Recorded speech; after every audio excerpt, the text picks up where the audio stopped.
And welcome back to another video on the F1 Journal, and there has been a lot of talk about Haas's driver lineup for 2021. Mick Schumacher and Nikita Mazepin. Is it the right driver lineup for the team? Is it the wrong driver lineup? Is it right for ethical reasons? There's plenty of talking points, so I thought I'd delve in and see if it is. And we're going to start off with the reigning F2 world champion, Mick Schumacher. Now, don't get me wrong, I think Mick Schumacher deserves to be in F1. Definitely over the other Ferrari Junior drivers who he beat, including Callum Ilott, Robert Schwartzman, Marcus Armstrong.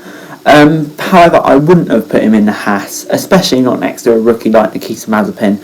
I would have had him in the Alfa Romeo alongside Kimi Raikkonen for one more season, and had got rid of Giovinazzi. That way it would just be so useful for him, learning from a 2007 world champion who worked with his father, most experienced driver in the grid probably ever. It would just be absolutely priceless for Mick.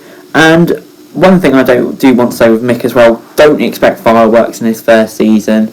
You know, we've seen it in European Formula 3 and Formula 2. The first season had been distinctly average before suddenly in the second half of his second season he turns into Lewis Hamilton and Michael Schumacher combined, and it's just absolutely incredible. So I wouldn't set my expectations for Mick too high for his first season in F1.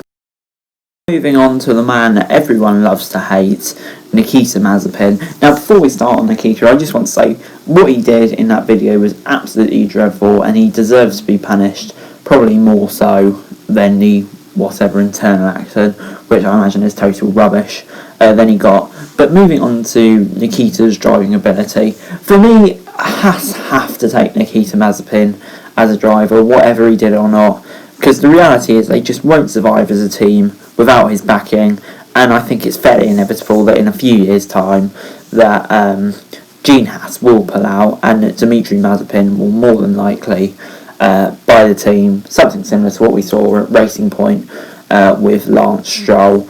Moving on to his driving, is he the best driver Haas could have got? Of course not. But can he do a job? Yes, he had a mightily impressive season in F2, really struggled in his first season, finished in 19th I think, and then in 5th, so it just shows, give him a season as well, and maybe by the new regs, Mick and Nikita could be a fairly decent driver lineup for 2021 and the new reg. So what do I think about the 2021 driver lineup? I must say, it's not the best possible route Haas could have taken. Ahead of the new regulations, Haas need experience in that team, and they haven't got that. I would have definitely had Mazepin in that car. I would have had Schumacher in the Alfa Romeo over Giovinazzi if I was Ferrari. And if I was Haas, I probably would have got Nico Hülkenberg in to partner Mazepin. They still have enough sponsorship backing, and crucially, they'd have significant experience leading into the 2022 season. They will have drivers that take time to adapt. I imagine they will be lost in the standings this year. But it's all about building to 2022. And does that give them the best possible opportunity? I'm really not sure. Anyway guys, that's it for this video. Thanks very much for watching. Remember to like, share, subscribe. Let me know your thoughts in the comments down below. Remember to follow me on Twitter, link in the description below for daily F1 news, and subscribe to my channel on the screen right now. That'd be greatly appreciated. Thanks very much for watching.